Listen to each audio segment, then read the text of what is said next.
자, 올해의 책 제가 고민을 거듭하다가 5작품으로 추려봤습니다.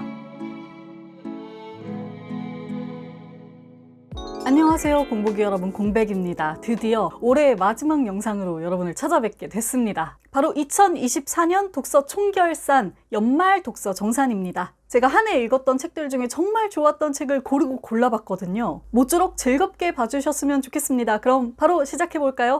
네, 일단 올해의 독서 총평 간단히 남겨봅니다. 저는 여느 때와 마찬가지로 올해에는 한 100여 권의 책들을 읽었는데요. 크게 눈에 띄는 두 가지 특이점이 있었습니다. 일단 첫 번째, 소설에 미친 해였다. 올해는 정말이지 제가 그 소설에만 손이 가서 읽은 책들 중에 거의 80~90%가 전부 소설이었어요. 그리고 두 번째 특이점, 독서 취향에도 좀 변화가 있었습니다. 소설 장르 안에서 그간 잘 읽지 않았던 추리소설이나 판타지 소설, 이렇게 좀 장르를 넓히는 해였고요. 무엇보다 책의 재미에 푹 빠졌던 한 해였던 것 같아요. 자, 그러면 일단 전체적으로 올해 스페셜픽 받았던 책들 뭐가 있었는지 쭉 한번 톱파보도록 하겠습니다. 일단 1월 달에 권여선 작가님의 각각의 계절, 그리고 캐럴라인 랩의 욕구들이 스페셜픽이었고요. 3월에는 구하진 작가님의 웹툰 미래의 골동품 가게, 그리고 조혜진 작가님의 로기환을 만났다가 스페셜픽이었습니다. 5월에는 옥타비아 버틀러의 킨, 문보영 작가님의 삶의 반대편에 들판이 있다면, 그리고 김현수 작가님의 작법서 소설가의 일이 스페셜픽이었고요. 6월에는 김현수 작가님의 디 에센셜 김현수, 그리고 김혜진 작가님의 불과 나의 자서전이 스페셜픽이었습니다.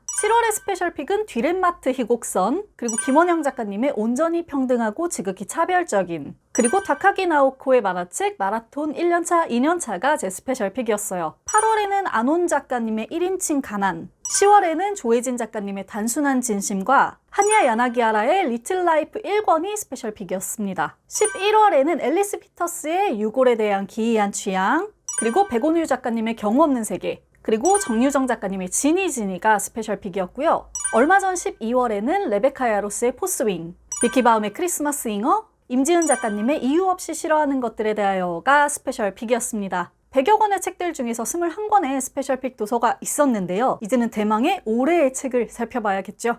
자, 올해의 책 제가 고민을 거듭하다가 5작품으로 추려봤습니다. 아무래도 소설을 많이 읽은 해여서 소설이 3작품, 그리고 비소설 작품이 2작품 있는데요. 소설부터 살펴보겠습니다. 네, 2024년 올해의 책 첫 번째 책은 제가 3월에 읽었던 조혜진 작가님의 로기환을 만났다입니다. 자, 3월 꽤 초반이었음에도 불구하고 제가 읽자마자 이거는 뭔가 그 올해의 책이다 라는 생각이 들었던 책이죠. 내용 간단히 설명해 볼까요? 이 책의 화자인 나는 방송작가입니다. 후원금 모금 방송을 만드는 사람인데요. 어느 날 얼굴에 큰 종양이 있는 소녀 윤주를 만나게 돼요. 나는 윤주가 후원금을 많이 받았으면 좋겠는 거죠. 그래서 이 윤주의 후원 모금 방송을 시청률이 가장 잘 나오는 때에 배치하기 위해서 며칠 뒤로 미루게 됩니다. 그런데 이 짧은 기간 동안 안타깝게도 윤주의 종양이 악성 종양으로 발전하게 돼요. 나는 이 일로 엄청난 죄책감을 느끼고 퇴사하게 됩니다. 자, 그리고 이 무렵에 한 인터뷰 기사를 보게 돼요. 탈북인 난민 로기환의 이야기가 담긴 기사였는데요. 이 기사에 실린 그의 삶과 한마디의 말이 나의 마음을 크게 뒤흔들게 됩니다. 나는 로기환의 행적을 쫓기 위해서 그가 미립국했던 벨기에로 떠나게 되고요. 거기에서 그의 일기를 읽으면서 그의 행적을 쫓게 됩니다. 이 소설은 탈북인 난민의 삶을 아주 잘 드러내고 있는 한편, 나라는 화자의 복잡한 심경, 그리고 끝끝내 타인의 이야기를 통해 연결로 가닿게 되는 과정에 대해서 이야기합니다. 사실 인간은 지독하게 나 자신일 수밖에 없어서 타인의 마음이나 이야기에 100% 공감할 수는 없잖아요. 하지만 동시에 또 너무나 많은 희망의 조각들이 타인으로부터 찾아온단 말이죠. 이 소설은 그런 귀한 삶의 실마리를 독자의 손에 안겨주는 책이었습니다. 우리 각자가 이 커다란 비극과 고통 속에서도 이 세상을 살아가는 이유가 무엇인지, 무엇이 우리를 버티게 하고 나아가게 도와주는지, 이런 내용들에 대해서 너무나 잘 보여준 책이었어요. 내용의 재미, 문장의 깊이, 책이 전해주는 메시지의 시의적절함까지 모두 굉장히 탁월했던 소설이었습니다. 그래서 망설임 없이 올해의 책으로 꼽아봤습니다. 조혜진 작가님의 로기환을 만났다 였어요.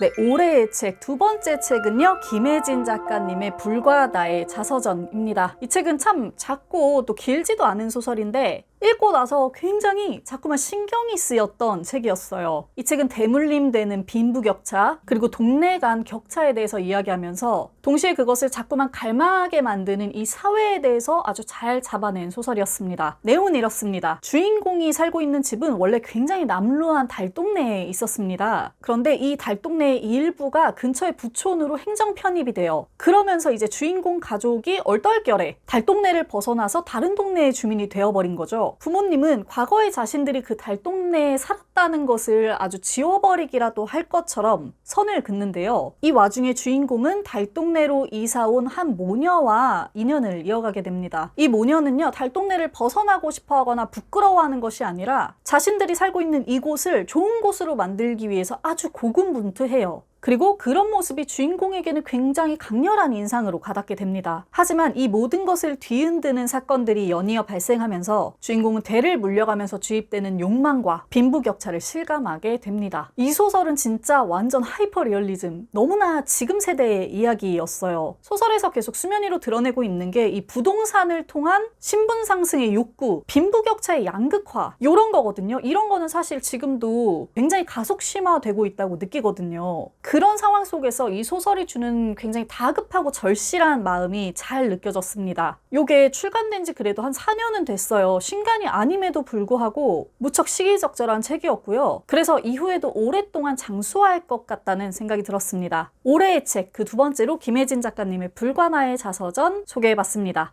올해의 책, 세 번째 책입니다. 아마 제 채널을 꾸준히 봐오셨던 분들은 예상하셨을 것 같아요. 어떤 책이냐? 조혜진 작가님의 책 단순한 진심입니다. 이로써 이 올해의 책에 조혜진 작가님의 책이 2권이 올라왔고 저의 최애 작가로 확실히 자리를 잡으셨네요. 이 책 내용은 이렇습니다. 프랑스로 입양된 한국계 여성이 있습니다. 이름은 나나, 입양 당시의 이름은 문주인데요. 문주는 한국의 대학생인 서영으로부터 당신의 이야기를 영화로 만들고 싶다는 청을 꾸준히 들어왔던 상태입니다. 하지만 별로 응할 생각이 없다가 자신의 임신 소식을 알게 된 직후 이에 응하기로 하고 한국행을 택해요. 아이의 존재로 인해서 뻥 뚫려있던 자신의 기원을 알고 싶다는 생각이 든 거죠. 한국으로 들어온 문주는 서영과 함께 자신이 지나쳤던 여러 동네들, 그리고 만났던 몇 안 되는 사람들을 추적하기 시작합니다. 그리고 이 과정에서 복희식당의 주인 할머니와도 친해지게 돼요. 이 소설은 해외 입양 문제를 정면으로 다루면서 동시에 인간의 기원을 다른 인간과의 연결, 연민에서 찾는 따스함이 묻어나는 책입니다. 조혜진 작가님은 이 소설에서 의도적으로 각 동네들 지명의 어원을 탐색하고 또 사람 한 명 한 명의 이름의 뜻도 살펴봐요. 그럼으로써 우리가 다른 곳, 다른 사람과 어떤 방식으로 연결되어 있는지, 그것이 한 존재와 세계를 얼마나 단단하게 만드는지에 대해서 들려줍니다. 조혜진 작가님의 소설은 정말 그 따뜻한 힘을 잃지 않는 소설인 것 같아요. 그런 면모가 저는 너무 귀하고 소중하게 여겨졌고요. 우리가 살면서 잘 잃어버리게 되는 혹은 놓아버리게 되는 인간성에 대해서 너무나 잘 알려주는 작품이어서 올해의 작품으로 꼽지 않을 수 없었습니다. 올해의 책, 그 세 번째로 조혜진 작가님의 단순한 진심 꼽아봤습니다.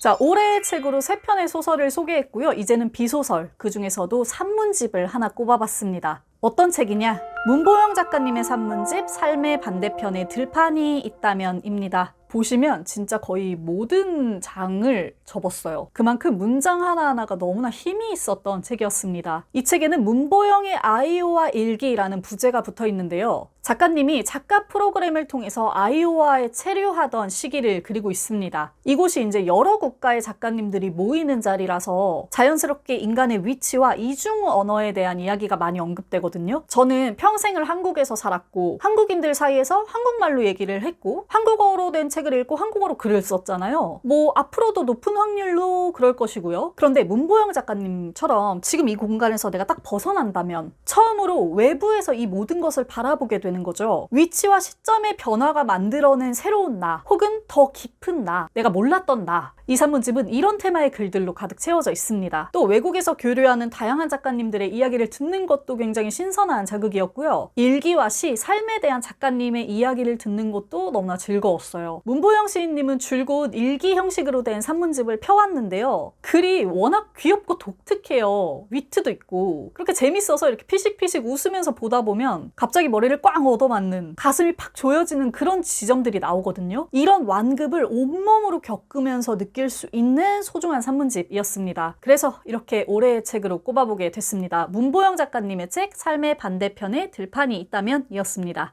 네, 올해의 책 마지막 5번째 책입니다. 역시 비소설이고요. 장르는 독특하게도 웹툰입니다. 어떤 책이냐? 구하진 작가님의 웹툰 미래의 골동품 가게입니다. 요거 단행본으로는 이렇게 3권 나와 있고요. 네이버에서 현재 연재가 되고 있습니다. 뭐 이런 대작을 무료로 볼 수 있다는 게 일단 다시 생각해도 너무나 보통 일이 아니죠. 요거 무거우니까 제가 한 권만 들고 진행할게요. 요 책은 한국식 오컬트 호러 만화인데요. 굵은 줄거리를 살펴보면 이렇습니다. 주인공은 해말섬이라는 곳에 살고 있는 도미래라는 여학생입니다. 이 친구의 할머니가 이 조선 팔도에서 제일 가는 영험한 무당이거든요. 미래는 할머니의 이런 능력을 그대로 물려받음과 동시에 할머니와 관련된 어떤 모종의 사건들, 섬에 내려진 저주와 강하게 얽혀 있어요. 초반의 이야기에서는 할머니의 과거 그리고 미래가 이 섬에 내려진 저주를 푸는 이야기가 들어가 있고요. 이 다음 시즌에서는 미래가 무트로 나가서 여러 사람 혹은 사람이 아닌 것과 만나며 비밀을 풀고 어려움을 해결하는 이야기를 들려줍니다. 제가 웹툰을 많이 보지 않음에도 불구하고 이 책에 빠져들었고 또 올해의 책으로까지 꼽게 된 이유는 여러 가지가 있는데요. 일단 첫 번째, 이 책 진짜 고증이 미쳤습니다. 우리나라의 토속신앙 그리고 불교, 도교, 주역 같은 동양 철학, 과거 조선의 역사, 더 나아가서 동북아시아의 민담과 신화까지 정말 방대한 이야기들을 섬세하게 다루고 있고요. 설명도 굉장히 잘해줘요. 이렇게 깊고 넓은 지식을 담고 있으면서 재미까지 있다? 이거는 진짜 놀라울 정도의 능력인 것 같아요. 그리고 이 책이 좋았던 두 번째 이유. 책이 주는 메시지들이 무척 위로가 돼요. 미래가 어떤 일을 해결함에 있어서 가장 기본이 되는 순리가 뭐냐면 업보, 자업자득이거든요. 모르면 업보요, 알면 천명이다, 이런 대사가 있는데 이런 메시지들을 통해서 이 웹툰은 인간이 더 나아질 수 있는 방향을 제시하고 있습니다. 각종 동양 철학을 품은 에피소드를 통해서 삶과 죽음, 집착과 욕망, 깨달음과 무지에 대한 이야기들을 정말 끝도 없이 전해주기 때문에 읽고 나면 거의 인문학 책 한 권 읽은 것 같은 느낌이 나요. 그 정도로 깊은 인사이트를 얻을 수 있는 독특한 웹툰이었습니다. 자, 그런데 하나 주의할 거, 이 웹툰은 그림도 내용도 무섭습니다. 저도 겁이 많아가지고 되게 쫄면서 봤고요. 밤에 갑자기 이거 생각나면 좀 무서워요. 그래서 무서운 거 못 보시는 분들은 조금 고민을 해보시고 마음을 굳게 다잡고 읽으시면 좋겠습니다. 올해의 책 마지막으로 구하진 작가님의 웹툰 미래의 골동품 가게를 꼽아봤습니다. 자, 이렇게 제가 한 해 동안 읽은 책들 중에 고심에 고심을 거듭해서 5권의 책을 올해의 책으로 꼽아봤습니다. 뭐 책에 대한 호불호는 사람마다 다 다르지만 오늘 소개해드린 이 책들은 제가 진짜 자신있게 너무 좋았다 라고 말할 수 있을 만큼 멋진 책들이었으니까요. 아직 안 읽어보신 분들은 내년에 한번 읽어보시면 좋겠습니다. 자, 이로써 올해 모든 독서와 영상이 마무리됐습니다. 여러분의 올 한 해 독서는 어떠셨나요? 어떤 책이 가장 좋았는지 또 댓글로 많이 공유해 주시고요. 그렇게 해서 또 서로의 장바구니를 채우고 독서 경험을 공유할 수 있으면 좋겠습니다. 올 한 해도 정말로 감사했습니다, 여러분. 내년에 또 좋은 책들 많이 소개해 드릴게요. 2025년에도 꼭 함께 해주시길 부탁드리면서 저는 물러가겠습니다. 새해 복 많이 받으세요, 여러분. 공백의 책단장이었습니다. 안녕.